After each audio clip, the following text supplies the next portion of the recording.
Want to stop juggling spreadsheets, calendars, and a dozen apps just to run your rentals? Logify makes it easy. It's an all-in-one toolkit for hosts. Build a direct booking website, automate guest messaging, and keep all your channels in sync. Running your rental business your way has never been simpler. And for Good Morning Hospitality listeners, you can get 20% off any yearly plan with code GMH20. Just check the link in the show notes to get started today. Good morning, hospitality listeners, because I am excited. This is one of your hosts, Will Slickers, and this is a special bonus episode from my time at TravelNet Solutions conference called Next. Now, I was in Minneapolis and it was a great time. Unfortunately, I wasn't joined by either of my co-hosts, but we had such a good opportunity to get to meet some of the users of Track and TravelNet softwares internally. It was such a great user conference. The food was amazing, and it was just awesome to be in person with our partners once again. So what you're going to hear in this bonus episode is a compilation of micro interviews that I did while at the conference. I got to go around to different vendors and, of course, different property managers to hear their stories, to hear what's new, what's happening, and to ask some questions around what they're seeing at this user conference and what they're all excited to talk about. So enjoy this bonus episode number 2 as we dive in and have a compilation episode for you. Make sure you check the show notes to see who these special guests are and make sure that you connect with them, whether it's LinkedIn, Facebook, Instagram, all the above. We love having these interviews and these opportunities to speak at conferences and to meet so many great listeners and fans, and of course, partners in person. So I hope you enjoyed this episode, and we'll see you all again on the next one. Welcome to Good Morning Hospitality, your one-stop shop for the latest news, noteworthy trends, and thought-provoking discussions across the industry. From hotels and short-term rentals to all things travel and hospitality, you'll find each episode equips you with the information that you need to start your week. Join us on Good Morning Hospitality every Monday, wherever you get your podcasts. All right, Megan. Good morning. How are we doing? Good morning. I'm doing good. Day 2. Day 2 for Day me. two. Day 3 for you? Day 3 for me. Okay. Yeah. When you got Energy's in high, though. Sunday? Saturday. Saturday. Day 4. Today's Okay, day 4. day 4. Yeah. Welcome to Yeah. day 4. Welcome Thank to you. day 2 for our viewers and listeners who have been listening. Yep. I'm excited to talk to you because, one, we're at the Amazing Sojo booth. We're here at Next. Obviously. It's There's looking great. They're the best booth. No offense to everybody else here, I but agree. they are the best booth in the whole vendor hall. So, Okay. Just make sure Brooke doesn't hear us. yeah, Okay. we don't want Brooke Fotz hearing that they have the best He's booth. over very there. serious over there working, so Yeah. he won't even. Shout out to Brooke. Okay, I'm really excited to talk to you because the Sojo team introduced me to you. We got a little chat, and you guys have a very, very interesting business. So I would love for you to just kind of describe the founding story maybe and going into what you guys do and Yeah, how of you course. build the business. And then there'll be a ton of questions I'll be throwing at you throughout that. Okay. Yeah. I'm super excited. So we are based in Jackson Hole, Wyoming, and Outpost has 250 units, and they Okay. kind of cover the entire spectrum. So you've got your condos, you've got your single family homes, multifamily units, and they really range from like mid-grade all the way to super luxe. And Okay. Jackson's a really unique community because there are only about 800 professionally managed homes in Jackson. So we have a significant amount of the market share, which is really exciting. And we've grown really quickly over the last couple of years. So the Mhm. company was founded in 2014, and I came in about 2 years ago when Okay. we built our holding company called the Outpost Group Okay. to oversee our entities in Jackson, which is not just Outpost. Okay. This is where it's going to get exciting. But you also didn't just start with Outpost. You started technically with eData and 360 Blue. Yeah, so I started with 360 Blue and reservations in 2015. So a long time ago now, Yeah. almost 9 years ago.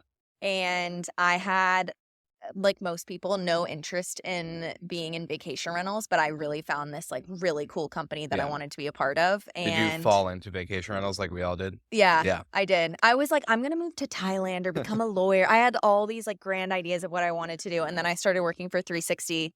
And I met Jason and Ashley and Jeremy, who founded and owned 360, and I never looked back. Yeah. Yeah. Never looked Greatest back. years of life, Yeah. you know? I'm saying now here you are killing it. You guys are doing some cool things at Outpost. So my one thing that we always hear kind of on the podcast, we always interview entrepreneurs, and their number one thing is like, stay focused, right? Pick one inventory, pick one business to do. Oh, yeah. The hedgehog Yes. concept. Okay. Yes. So how is it managing 250 properties that are a mixed style of unit type and obviously probably traveler and guest?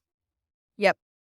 So it's really, we try to make it look as easy as possible. And the goal is we really want all of our owners and all of our guests to feel like they're at home when they're in Jackson. And that was so important to us. And what we've done is we have 6 companies in Jackson, but we have a leader of each individual entity Awesome. whose main focus is the experience of the client or the owner or the guest at their respective business.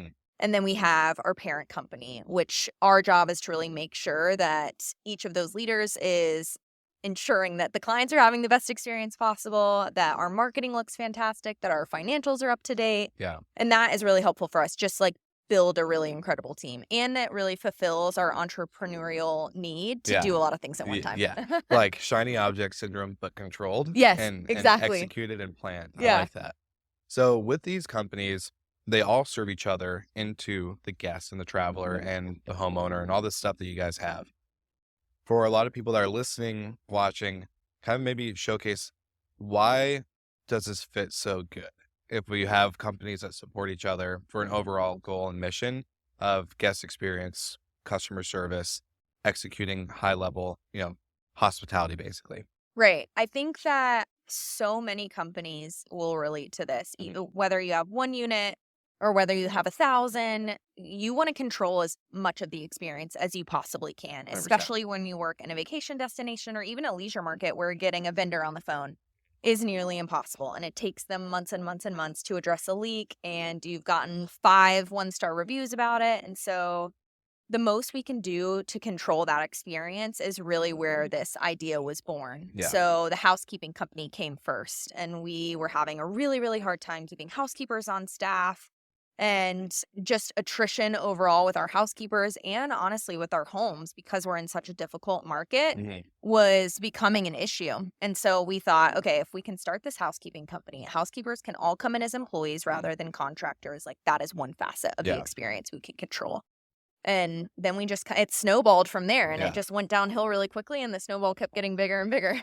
So you guys not only have the housekeeping company, you have coffee roaster, you have... Yep, landscaping and snow removal. Okay, I love that. Yes. So actually, private chef came second. Okay. There were 2 chefs in town in Jackson that had been laid off during COVID. Yeah. And were thinking about what they could do. They were running a couple of restaurants in town, and they started doing meal delivery at home.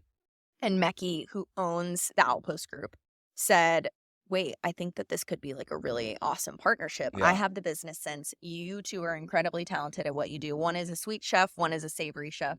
I know. So we kind of I'm had hungry. everything. I'm yeah, hungry. right? Same. And their partnership really created this in-home private chef experience that elevated Outpost to this next level. I love that. Then it was the landscaping and snow removal business, which again, like it's the vendor side of things in Jackson and in so many other destinations.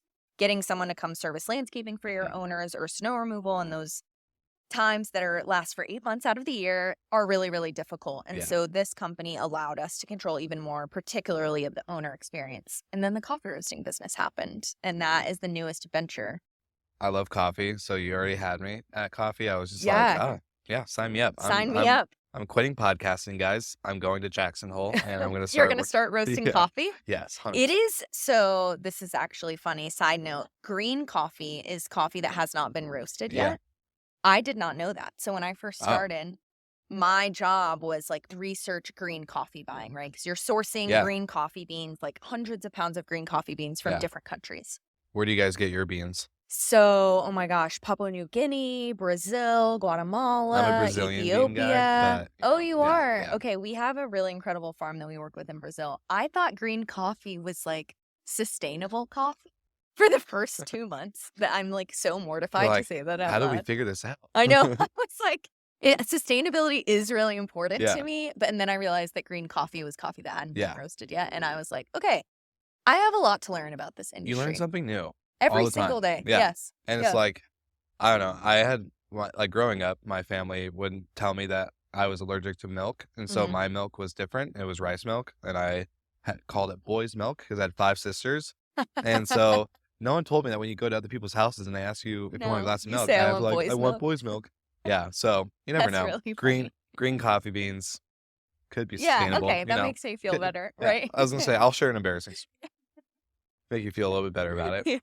Yeah. Okay, so I'm very curious. So there's a lot of people listening. I think we're all the message of 2023 for vacation rental managers or hosts or anybody under the umbrella of the industry. I think we're all tired, Yeah. very tired, and it's turn of staff, turn of ownership. It's turn of this and like lower margins, higher operating costs, but Mhm. lack of revenue. Scarcity of oversupply in a market. Mhm. And you were kind of telling me about how Jackson Hole, there's either government owned land Right. or I forget the other one, but there's not really many places to go outside Mhm. unless you want to go to Idaho Falls. So when you guys are building this internal empire, multiple businesses under one holding company in an area that really isn't much growth outside of that market, how do you guys, I guess, handle the housekeeping employment and the owner turn possibilities? Like Mhm. how's that all happening within, and how are you guys, I guess, in a easier way of saying, making sure that it's not happening, like Yeah. in the turn side? Yeah. Keeping the house Yeah. stable, Yeah. the house of our Better companies. phrasing. Yeah, so, okay, it's really, really difficult, and it is by far I mean, really, it starts with the employees. Mhm. There is so much employee churn because you have people that primarily are from New England, it's really interesting, that move out west, Okay. that really wanna get out of the hustle and bustle of the city, and it is a tough life, like, not only is it winter for 8 months out of the year, and it's Yeah. yeah.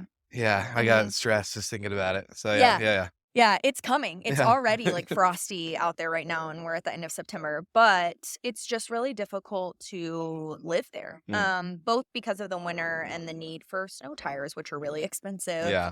but also housing Mm. is incredibly difficult, and it's really unique in Jackson because the land 97% of the land outside of the town of Jackson, which is incredibly small, we have a population of, like, 10,000 people, Oh wow. is all owned by the National Park Service. We have Yellowstone National Park, Grand Teton National Park, Bridger Teton National Forest, and so much of the land is protected, Mhm. and it really prevents you from going outside of the town of Jackson. And Idaho Falls is 2 hours away, and some people do commute, but it's just a tough like, you have to work really hard to make it. I mean, it's Yeah. similar to, like, living in a San Francisco or a Yeah. Manhattan, a different lifestyle, but it's really expensive, and you have to be super committed to wanna Yeah. stay there. 100%. And so we spend a significant amount of time talking about employees and how we can keep them around. Yeah. Like, not only compensation is a really huge part of that. And so we have to pay our employees more. Mhm. And we understand that that is a cost of doing business, but it's also like we want to make sure that they can afford to live Yeah. as comfortably as possible in a town like Jackson. 100%.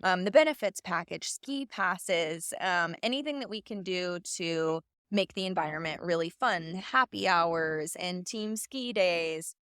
And I think culture is such a like big buzzword Yeah. these days, but it really does matter, especially when you have owners who want to make sure that you have a really solid foundation. And the more Yeah. churn they see on the employee side, the more concern they get. But we actually, so this is really interesting, essentially have like zero churn, which we're really, really proud of. And it's so different. I come from a beach destination Yeah. where the market is so saturated It's in that, and out, in and out. oh my God, Yeah. so much churn all the time. And if the company next door to you gives a lower projection, then like the owner is gone the next day. Yeah. There is a sense of loyalty that exists in Jackson. And I think that's true of ski markets a Yeah. lot of the time in general. That has really been incredible to see coming from a place like Santa Rosa Beach and the 30A Destin area. But I think that that is a really big testament to what we do to try to keep our employees there and happy as much as we possibly can. And we have a higher commission percentage, but we try to include as much as possible within that commission percentage so our owners don't feel like they're getting nickel and dimed. Yeah. Well, you're able to offer more by the just ecosystem of everything you guys have built from. Exactly. Yeah. Like, hey, look, if you go to company X, good luck getting your snow moved off Yeah. that roof of yours. Yeah. Yeah. Yeah. So Exactly. like that makes sense versus maybe a company, even I can use ours, for example. Like we don't have all those services. It's like, Mhm. hey, we're lucky if our maintenance guy can get out of his own driveway, So it's like, Right. figure it out. I'm just Yeah. kidding. All of our owners listening, that's not happening. I promise they're getting out of their Yeah, they're driveway. getting out. So yeah, like that makes so much more sense on why you can do that. Yeah. And, culture is a buzzword, but I think culture applied in actuality of the business. So giving like the ski pass, like I love that example because I'm sure your housekeepers and any other team members Mhm. that are working their butts off, like I'm sure they would love to go ski and like enjoy some time with their family. Oh my And God, like, absolutely. yeah, so taking the time off and actually having the ability to benefit from it is just really important. I think, Mhm. that actually applies into the actual work that they do. Yep. And so you also mentioned off camera, getting in the forefront and doing more with AI. Yeah, talk So about a yeah, buzzword. I know, real buzzwords. It really got me going. Yeah. So I think a lot of vacation rental management companies try to either find that fine line of, hey, I'm going to go all in on AI, Yeah. or I'm out of AI and I don't want to be a part of it. Mhm. And I think humans are the only thing that can do what we do. So, okay, yes, there's two different camps and there's like that middle camp Yeah. that's like, I'm trying to figure it out. I want to play with Chat GPT, but I also like want to make sure we're getting that personality piece in. Mhm. So you guys are trying to get on the forefront of AI, be, more adaptive than anything. So kind of give me your thought process and thinking with AI, how it's impacting our industry, your guys' multiple businesses, Yeah. not just the one. So we'd love to know your thoughts. I love this conversation. Yes. Okay, so I come from We're a about to revenue geek management background. Yeah, right. I come from a revenue management background, Mhm.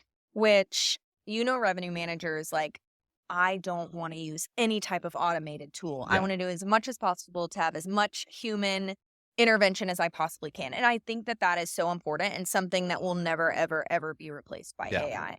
My opinion on AI, and I am open to debate if you Ooh, have a different yes, opinion let's go. or if the listeners have a Yeah. different opinion, is that it's not going anywhere, right? Like, I think that we can all agree on the fact that it is only going to get more involved from here and more experienced and more advanced. And so I think you have this option to either embrace it and try to fit it into your company, or you can run from it and really be on the backside Yeah. of the future.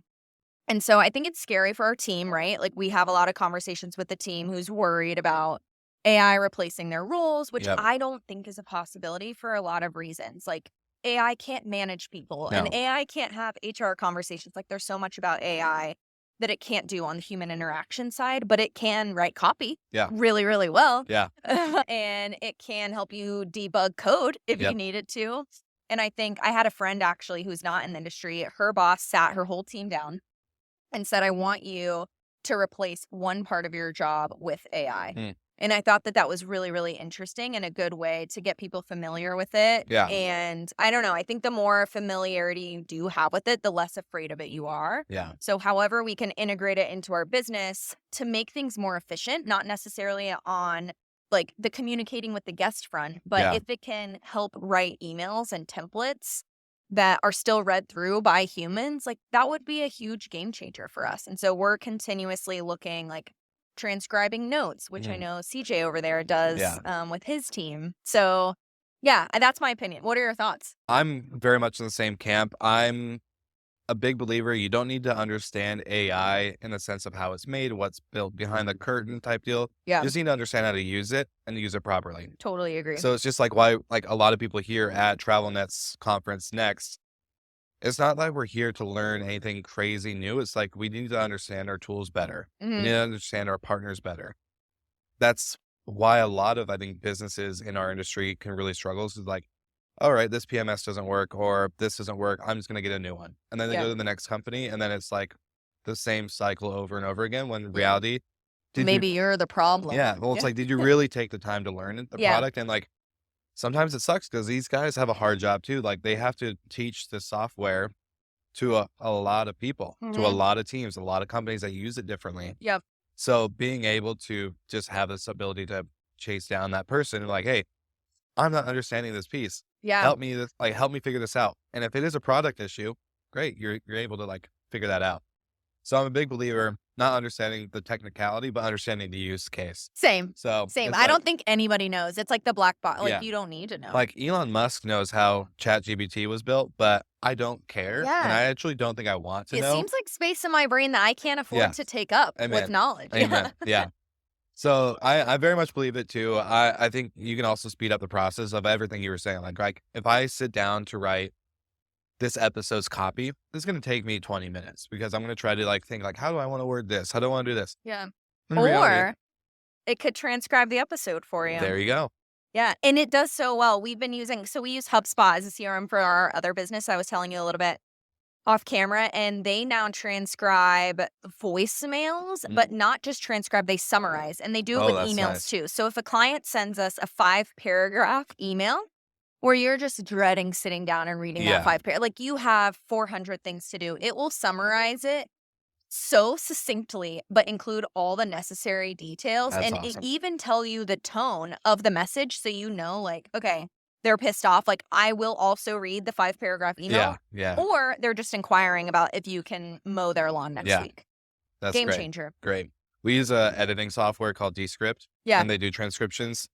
They also have like this AI feature where all this background noise with us right now is going to be gone by the time we I've edit. been concerned about that. Yeah, no, it'll be gone. It'll be completely taken out. As long as we keep the mics good, we'll be fine. My mic, I've been doing a No, you've been lot good. with the You've been mic. good. No, Okay. you've been good. Okay, cool. I would like, You should lift yeah, it yeah, up up, a up, little up, bit. Yeah. but then there's also the transcription piece, and I was playing around with it, and it can change my tone. So if I end on a sentence or I cut a clip and it sounds like it ends weird, Yeah. I can have it regenerate my tone and make it sound like I ended in a real sentence. So AI's crazy. We're on the Cool. same team. Yeah, 100%. Yeah. 100%. I hope people have different opinions about Yeah, it because bring it I on. want to do some like healthy argue. Yeah, You know? yeah, healthy arguing. Yeah. I like I've it. been healthy arguing with my marketing team about it because they're like, we're going to write that copy. Like, Yeah. do not put that into Chat GPT. And I'm like, I already did it. Well, tell them to get more like, hey, let's be creative. Like, put in ChatGPT and let's make it more fun. Like, let's create better campaigns. Let's do this. Like, you have so much time. Totally. Yeah, There's I- so much opportunity. I'm on your team. Yeah. I'm on your team. All right. So, my question I've been asking everyone at Next to kind of like wrap up the episode is more around what's been the one thing that you were looking forward to being here? Was it trying to get educated in a certain area? Was it networking? What was the piece that you were hoping to take away from the conference? Okay. So, my favorite part about every conference, I answer this question with a track team member yesterday is like seeing Dang, all I'm my changing my friends. question. I know. But it's such a fun question. I do think, and it sounds silly, but there is something about talking not only to vendors, which we all have so many conversations with vendors, but Yeah. other companies that are really, really different than yours or really, really similar to yours. You know, Track rolled out the distribution engine, which has been a very hot topic Okay. in the last 2 months. They're still in the process of rolling it out, Mhm. and it's had a lot of mixed reviews so far. But the one thing that I have loved about it is it has sparked so much conversation between other vacation rental managers. And so I could call my friend Dirk, who is in Washington, and say like, hey, what do you think about this distribution engine? And I met him at Next. Yeah. You know, and like the friends that you can make that help you get through hard times in your business. My friend Brian Harris, that's down in Gulf Shores, we talk once a month. And 100%.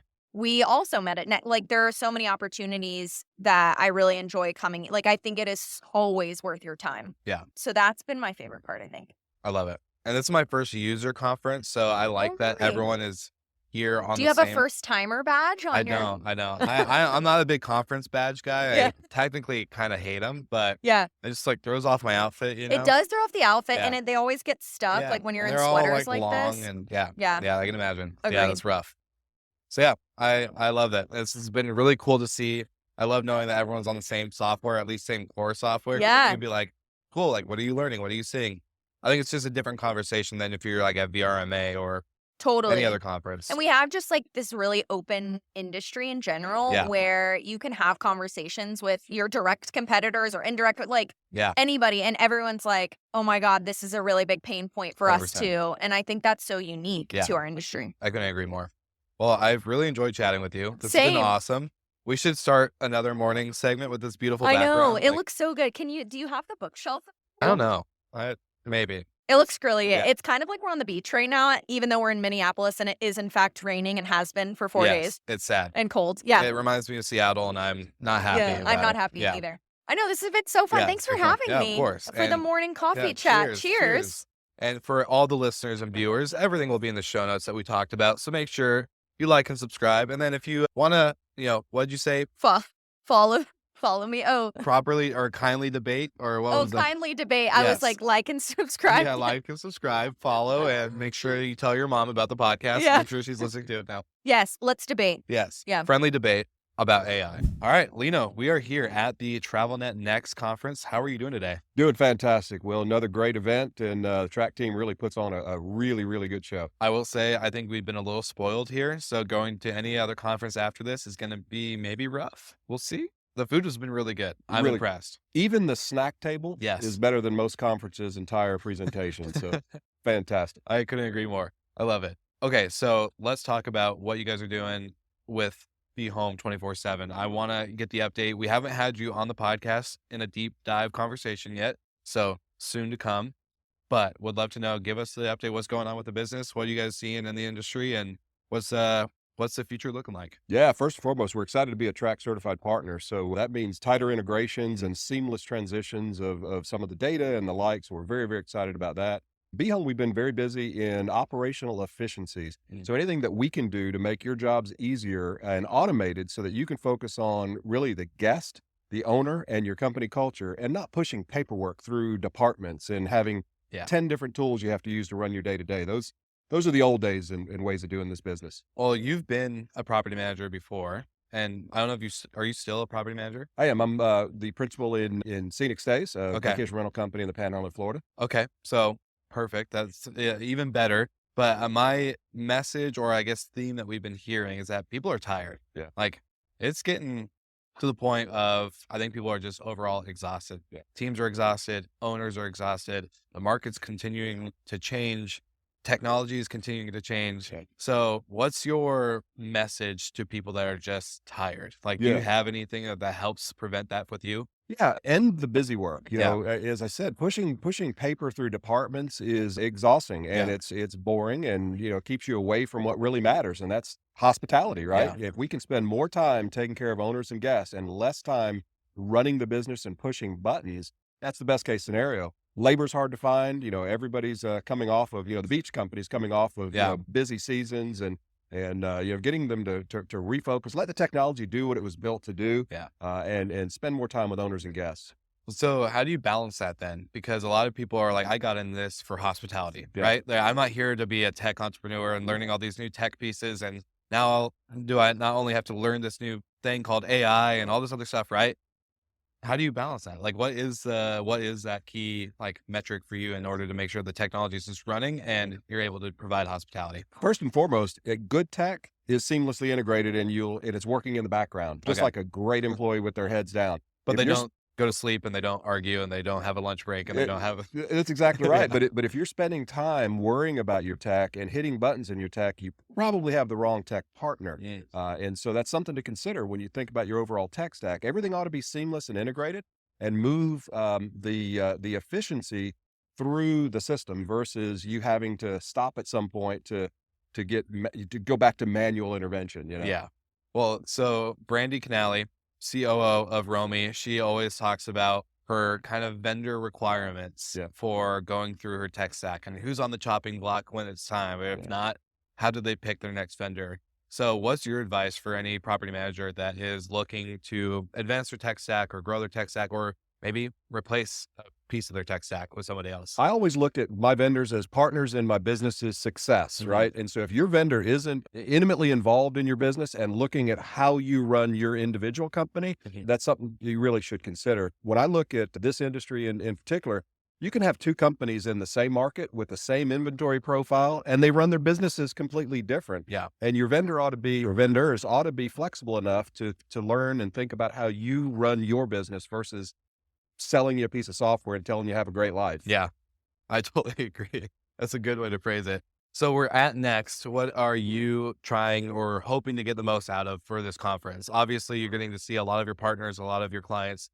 Anything in particular that you came here to drive home? Yes, sell more. We want more people focusing more on hospitality and Yeah. less on, just the day-to-day struggles and, Yeah. and inefficiencies in their business. I would say that the most important upcoming feature, and we're fully integrated, is with EV charging. Yeah. We've got a partnership with OK to Charge, and if you're not thinking about, are your properties EV friendly? It's probably time to start considering that. Yeah, we had Eric on. Yeah. Great guy. Amazing dude. And you guys have built a great team within the OK to Charge business and entity. So for all the listeners, make sure you check out that episode. But yeah, it was pretty fascinating to hear what Eric had to say about the kind of data behind EV and the road travel, right? Like the family that is with a Tesla or with an electric vehicle, and they don't have the ability to charge within their vacation rental. They have to go park at the Safeway, or they have to go do this. And yeah, it was pretty Well, fascinating. most of the infrastructure and dollars going into EV are about those highway charging stations. You see them. Hilton just announced, I think, a week ago, 20,000 new units in their brand and across their network. And at the end of the day, when you go on vacation with your EV, it ought to be on vacation with you, not parked down the street at a bar while your family's at the property. 100%. That's what we're out to change. Yeah, I love that. Well, Lino, it's been great to see you. Great to chat. And for all the listeners, where can they find you? Well, Lino at BeHome247 is my email address, and I always give out my cell, 850-685-8325. If I can be of service, please look me up. That's a dangerous call, but I know you got a big audience, and no problem. Awesome. Well, thank you so much, Lino. And for all the listeners, you heard it here first. So make sure you tune in, and we'll see you guys at Verma and any other conference, right? Yes, sir. We'll be Awesome. there. Thank you, Sounds Will. great. Thank you. All right, Dennis, we are here. This is like your fourth, maybe fifth time on the podcast. I did not count. It's been a lot. It's been a lot. The listeners should be used to your voice. We talk about you a ton on Good Morning Hospitality. We are big fans of Cassiola. Big fan of you guys. Anytime I go visit at the office, I can't miss that opportunity. Any party is a good reason to visit, right? Especially during Halloween. Your guys' Halloween party was fun. You guys put on a good show. I'm really excited. Yeah. And speaking of parties, we'll talk about the VRMA beach party, the Cassiola beach party. Yeah. But I want to kind of talk to you real quick. In the industry, we're talking a lot of consolidation. People are tired. And then also you have these different kind of operation models now. Also a good mix of people building their own tech, buying tech, all this other stuff, right? You're used to the topics that we've talked about. Yeah. But you guys recently launched your franchise arm. So let's talk about that. We did, absolutely. So scaling operations is really hard. We tried it in various different ways with our own staff, trying to get like GMs in place. And it's really, really hard. You need someone local that is part of the community, but that also really cares, that doesn't think like this is a job 9 to 5. And if a guest calls at like 8:30, not my problem anymore. So it actually all started with our Aruba adventure. So we decided to partner up with a local partner there, and we really saw amazing results there. So that was actually like the basis of our franchise model. We say, hey, if we can replicate that model there, it's going to be very successful. Yeah, and you guys grew really quickly in Aruba. So when applying that to the United States, how is this going to scale? Because obviously you're not on one island. Mm-hmm. You're going to be in many places. Yeah. So, just like how Cassiola has standards for the brand itself, how are you applying those standards across the board with your new franchises? I think that's the most important part, what we're looking for. It's the people behind the franchise. It's not just, here's the money, I want to buy a franchise and let's get started. We really need to have a good mix. We want a match with the people that we work with. They have to have the same values. They have to be able to stand behind the mission and work with us on that. And then we have a whole set of tools. They're still going to have to do a lot of work because we have a lot of people that come to us and they think that we are going to do everything for them, but that's not how it works. You still have to put in the work, but we're going to give you the tools, the coaching, the software, the brand, the marketing, so that you can focus on what's really important, and that's growing your owner base, taking care of your owners and taking care of your guests. How much does that impact the bottom line when it's like you're taking a lot off their plate? Yes, they have to do a lot of the work still. Yeah. But when you have the ability to basically onboard into a really well and robust built system, how much does that actually impact the bottom line with these franchises? There's two things. There's on one side you have the money part, and on the other side you have the time part. So we really believe that we can save you 2, 3, 4 years in just figuring everything out yourself. We've grown from 20 homes to 350, and all the pains that come with it. Your business has to change when you're at 80 homes, and it has to change again when you're at 150 and at 250. And we have a really good system now that is scalable for your operations. So time is here very important. Second thing is we have the economies of scale. Mm-hmm. We already have built so much software that is ready and available. And I really believe that you cannot do it cheaper yourself. We charge a 4.9% franchise fee, but you get so much in return. If I had to do all those things myself as a small operator, I would definitely be paying more than a 4.9%. 100% on top of all the software costs. And as Robin Cragen says, getting 20 bucked to death. Exactly. Yeah. For happens property. for- Yeah. No, and especially also the focus. It's simple. Like everybody can build a website these days. You have all those tools. You have WordPress, you have Wix, you have all those other systems. But it takes so much of your time. You have to write the copy. You have to search the photos. You have to look for a team. And you get all that from day one. So there's not even like months and months that you need to get going. You can focus from day one on, hey, where can I get owners? How can I get them on board? And really focus on what property management is, and that's taking care of your guests and the owners. Well, and also running a profitable business. I think a lot of people, and especially on Good Morning Hospitality, Brandy and I, we talk a lot about how these margins are thin. Like this is not a huge profit margin industry. So the more that is able to be kind of baked into the cost of operating, paying a franchise fee that's 4.9% versus paying, $100 to this software, $100 to that software, $1,000 to this one. And then, all of a sudden the profit that you're making from your 25% commission off of any booking is now like close to nothing. Yeah. And on top of labor, like not even counting human capital. And you have all those startup costs too, but again, the time that goes into it, that's something that a lot of people underestimate. If you migrate like PMS systems, for example, you pay a certain fee to get going, but you're spending months and months and months to go through the whole due diligence process, looking at all the different systems that are out there, then onboarding, and we can really help you with that, and that's more importantly your time. When I started, I never thought that it was going to be so hard. This is the hardest thing I've done. I've run a company with 120 employees in 7 different countries.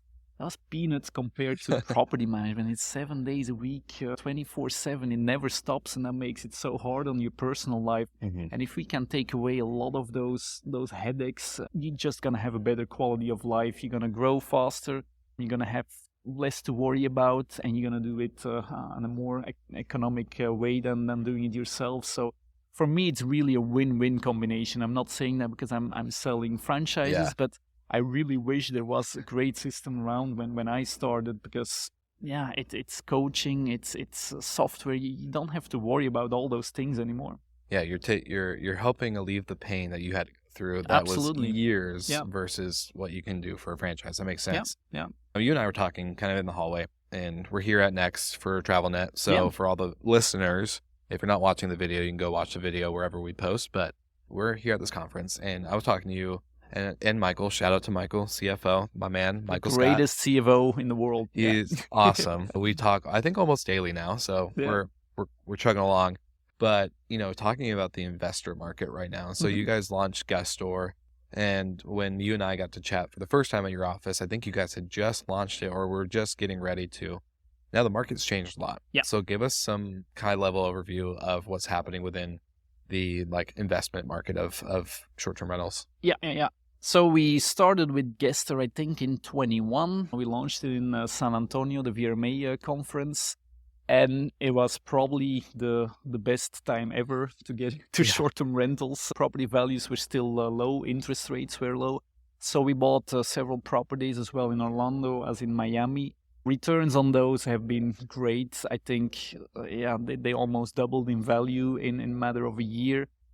but we feel that we're at like the peak of the market right now. So interest rates are really high. The property values are high. It's harder and harder to get a nice return, especially in those markets. So we're a little bit on a holding pattern right now. We're waiting until interest rates go down or the market goes down so that we can buy properties that continue to have the high return. Definitely. Well, and sorry, Brandy, if you're listening or watching, but she brings up the amount of supply in Miami, right? It's just like every day a new building is being built. Exactly. Yeah. And you guys are mostly in Orlando, but you also have launched your Miami market. And so how are you guys feeling about the kind of supply versus demand ratio right now? We see it in markets like Orlando, but also Aruba. So Aruba is a good example because it's an island. So you have a certain number of planes coming in each day. Yeah. And the supply has grown 20% in Aruba over the last year. They didn't only add more homes, but also hotel rooms. But the number of people coming into that market is still the same. You don't just add another route to Aruba. It's still the same amount of people coming into the market. And what we've seen is, lower occupancy and lower rates. So that's happening in Orlando. So far, we have not seen that in Miami. I know that they're building new buildings every single day. But I think after COVID, there's still people are going back more to cities now. They haven't done that as much in 2022. But now you see a lot more people going back to urban markets. So we're still seeing an increase in the Miami market. Very interesting. I was going to say for Miami and Orlando specifically, I think more Miami than anything. But this is normally an international hub. A lot of people from international travel come into Miami. We've all seen that Europe is packed and traveling is very much a thing there. Do you think we'll see that reverse again back to where a lot of international travelers coming back to the United States versus the United States travelers to Europe? Yeah, I think there was a whole lot of pent-up demand this summer. People that have been wanting to go to Europe since COVID. It's almost 3 years, and this was like the first year that everything was back open, that there were no restrictions, that you could travel.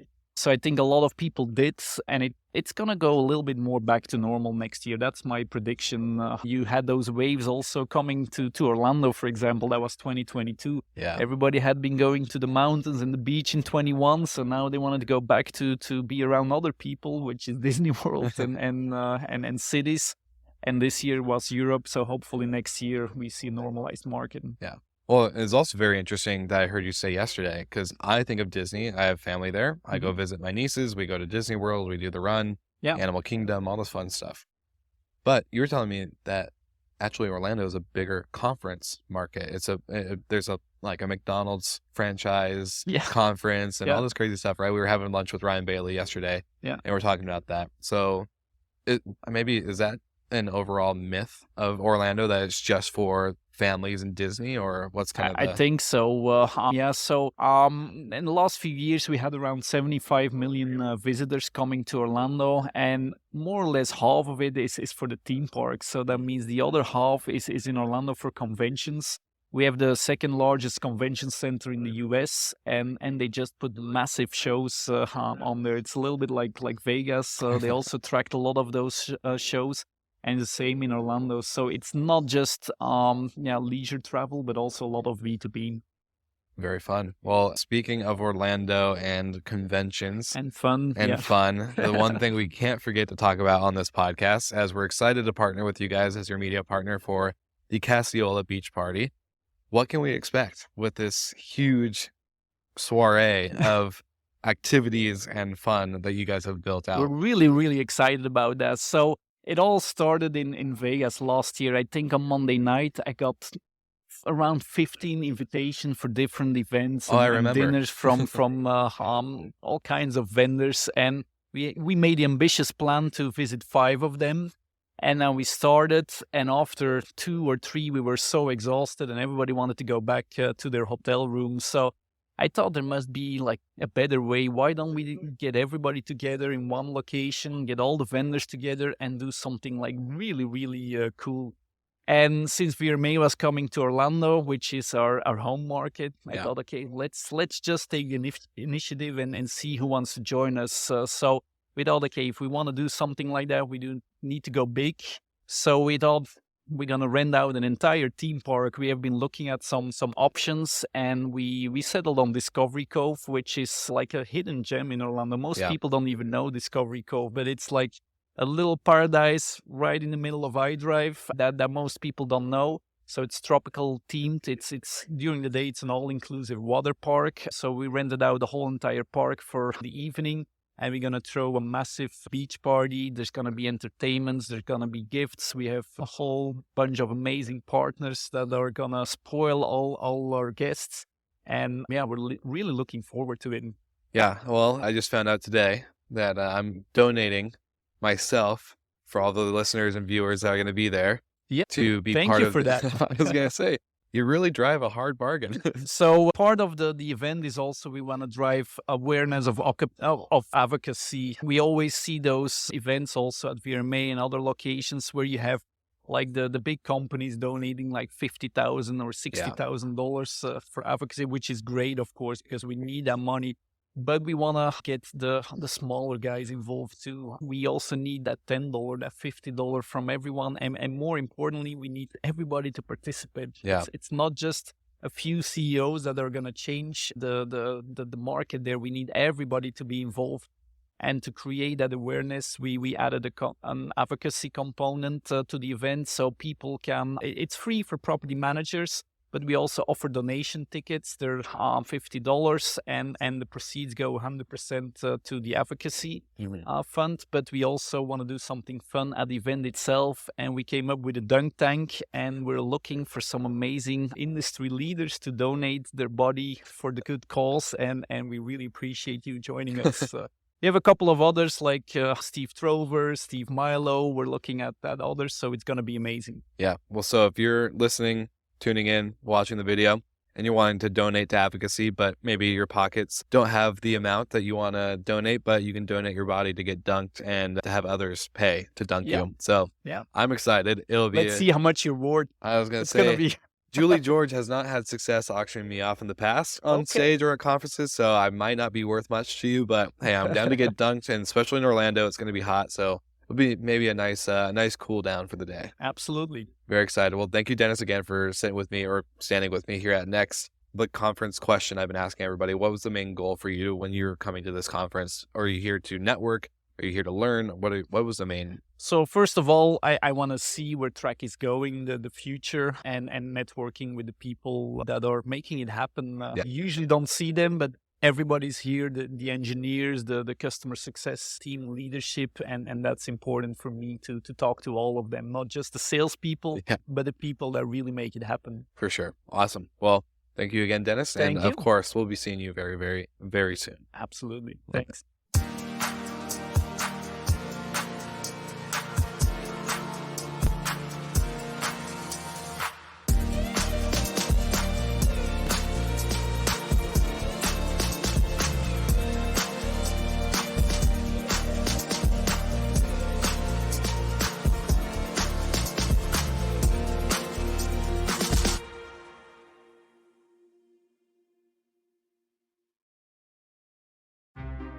Want to stop juggling spreadsheets, calendars, and a dozen apps just to run your rentals? Logify makes it easy. It's an all-in-one toolkit for hosts. Build a direct booking website, automate guest messaging, and keep all your channels in sync. Running your rental business your way has never been simpler. And for Good Morning Hospitality listeners, you can get 20% off any yearly plan with code GMH20. Just check the link in the show notes to get started today.